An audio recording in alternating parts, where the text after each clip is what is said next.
राजस्थान, वीरों की भूमि, राजाओं की कहानियों और रहस्यमय किलों की धरती। लेकिन इसी धरती पर एक ऐसी जगह भी मौजूद है जिसका नाम सुनते ही लोगों के चेहरे का रंग बदल जाता है।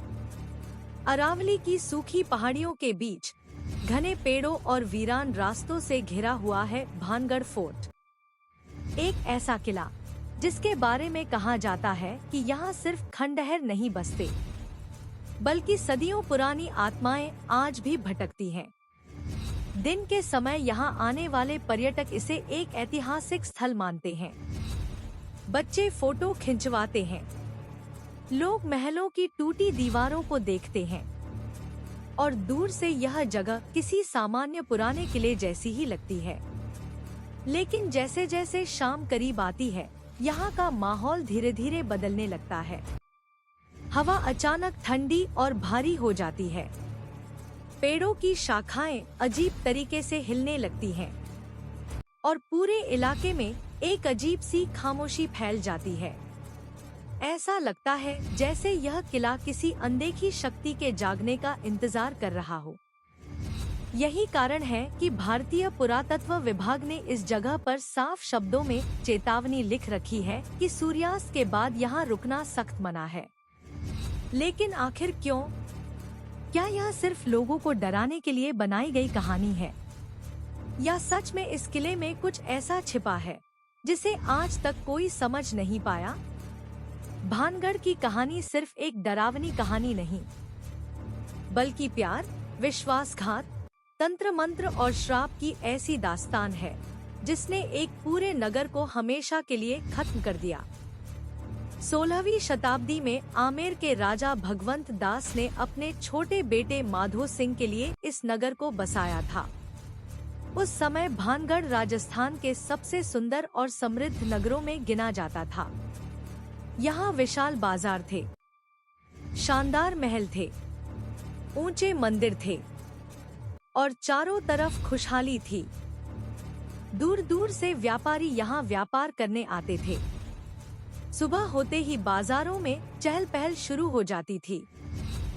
रंग बिरंगे कपड़े, कीमती आभूषण, इत्र, मसाले और शाही सामान बेचने वाले दुकानदारों की आवाजें पूरे नगर में गूंजती थी।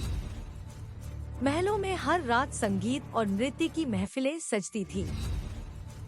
कहते हैं कि भानगढ़ इतना समृद्ध था कि यहाँ सोना और चांदी आम बात मानी जाती थी। लेकिन शायद इस नगर की चमक किसी की बुरी नजर का शिकार हो चुकी थी। इसी नगर में रहती थी राजकुमारी रत्नावती, जिसे उस समय भारत की सबसे सुंदर राजकुमारियों में गिना जाता था। उसकी सुंदरता की चर्चा दूर दूर के राज्यों तक फैली हुई थी। कहते हैं कि जब वह महल की बालकनी में आती थी तो लोग सिर्फ उसकी एक झलक पाने के लिए घंटों इंतजार करते थे। उसकी आंखों में एक अजीब सा आकर्षण था और उसकी मुस्कान किसी को भी मोहित कर सकती थी। कई राजकुमार उससे विवाह करना चाहते थे, लेकिन राजकुमारी सिर्फ सुंदर ही नहीं बल्कि बेहद बुद्धिमान और साहसी भी थी।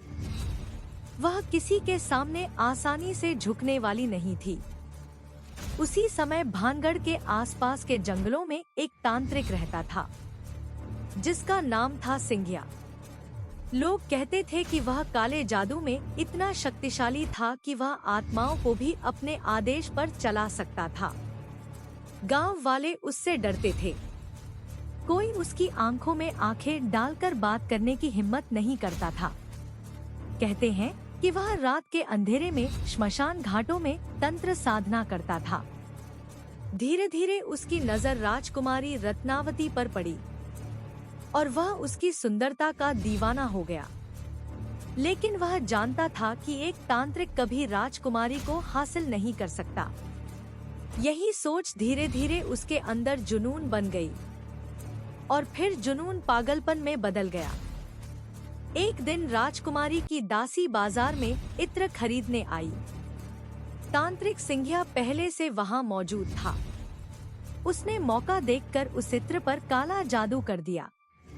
उसका इरादा था कि जैसे ही राजकुमारी उस इत्र को लगाएगी, वह उसके वश में आ जाएगी और हमेशा के लिए उसकी हो जाएगी। लेकिन कहते हैं कि राजकुमारी को उस इत्र में कुछ अजीब महसूस हुआ। उसने तुरंत समझ लिया कि इसमें कोई तंत्र मंत्र किया गया है। गुस्से में उसने वह शीशी उठाकर एक बड़े पत्थर पर फेंक दी। तभी कुछ ऐसा हुआ जिसे देखकर वहां मौजूद लोग डर से कांप उठे। वह पत्थर अचानक अपने आप हिलने लगा, जैसे उसमें जान आ गई हो। वह तेजी से लुढ़कता हुआ सीधे तांत्रिक सिंघिया की ओर बढ़ा। सिंघिया भागने लगा, लेकिन पत्थर उसके ऊपर गिर पड़ा। मौत सामने देखकर उसने अपनी आखिरी सांसों में भयानक श्राप दिया, भानगढ़ बर्बाद हो जाएगा, यहाँ कोई जीवित नहीं बचेगा और इस नगर की आत्माएं कभी शांति नहीं पाएंगी। उस श्राप के कुछ ही समय बाद भानगढ़ पर हमला हुआ।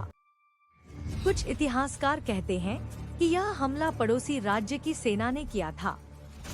युद्ध इतना भयानक था कि पूरा नगर लाशों से भर गया। महलों में आग लग गई, मंदिर टूट गए और हजारों लोग मारे गए। लेकिन स्थानीय लोगों का मानना है कि असली कारण युद्ध नहीं, बल्कि तांत्रिक का श्राप था। कहते हैं कि उस दिन के बाद यहाँ कभी खुशियाँ वापस नहीं लौटी। धीरे धीरे लोग इस जगह को छोड़कर भागने लगे। जो लोग यहाँ रहने की कोशिश करते, उनके साथ अजीब घटनाएं होने लगती। किसी के घर की दीवारें अचानक गिर जाती, किसी को रात में अजीब आवाजें सुनाई देती और कुछ लोग रहस्यमय तरीके से गायब हो जाते।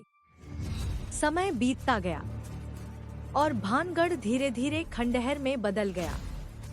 लेकिन डर की कहानियां खत्म नहीं हुई। गांव वालों ने दावा करना शुरू किया कि रात के समय यहाँ किसी महिला के रोने की आवाज सुनाई देती है। कुछ लोगों ने घुंघरुओं की आवाज सुनी, जैसे कोई महल में नृत्य कर रहा हो। कई लोगों ने सफेद कपड़ों में एक औरत की परछाई देखने का दावा किया। कुछ लोगों का कहना है कि रात के समय यहाँ पूरा बाजार फिर से जीवित हो उठता है। उन्हें ऐसा लगता है जैसे सदियों पुराना भानगढ़ फिर से सांस लेने लगा हो। दुकानों से आवाजें आती हैं, लोगों की बातचीत सुनाई देती है और अचानक सब कुछ खामोश हो जाता है। कई पैरानॉर्मल एक्सपर्ट्स यहाँ आए। उन्होंने कैमरे लगाए, आवाज रिकॉर्ड करने वाली मशीनें लगाईं और रात भर इस किले में रुकने की कोशिश की। कुछ कैमरों में अजीब परछाइयां कैद हुईं। कुछ रिकॉर्डिंग्स में ऐसी फुसफुसाहटें सुनाई दी जिन्हें कोई समझ नहीं पाया। एक टीम ने दावा किया कि उन्हें रात के समय किसी महिला की चीख सुनाई दी, लेकिन वहां कोई मौजूद नहीं था। कुछ लोगों ने महसूस किया कि कोई अदृश्य शक्ति उन्हें धक्का दे रही है।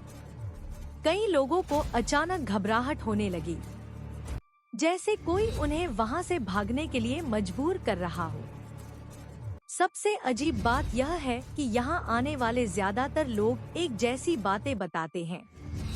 वे कहते हैं कि जैसे ही सूरज ढलता है, इस जगह का माहौल बदल जाता है। ऐसा लगता है जैसे कोई उन्हें देख रहा हो। कई लोगों ने महल की खिड़कियों में किसी को खड़े देखा, लेकिन जब वे पास गए, वहां कोई नहीं था। कुछ लोगों ने दावा किया कि उन्होंने अपने पीछे कदमों की आवाज सुनी, लेकिन पीछे मुड़ने पर सिर्फ खामोशी थी। यहाँ तक कि स्थानीय लोग आज भी रात के समय इस इलाके में जाने से डरते हैं। उनका कहना है कि रात में यहाँ इंसानों का नहीं, बल्कि आत्माओं का राज होता है।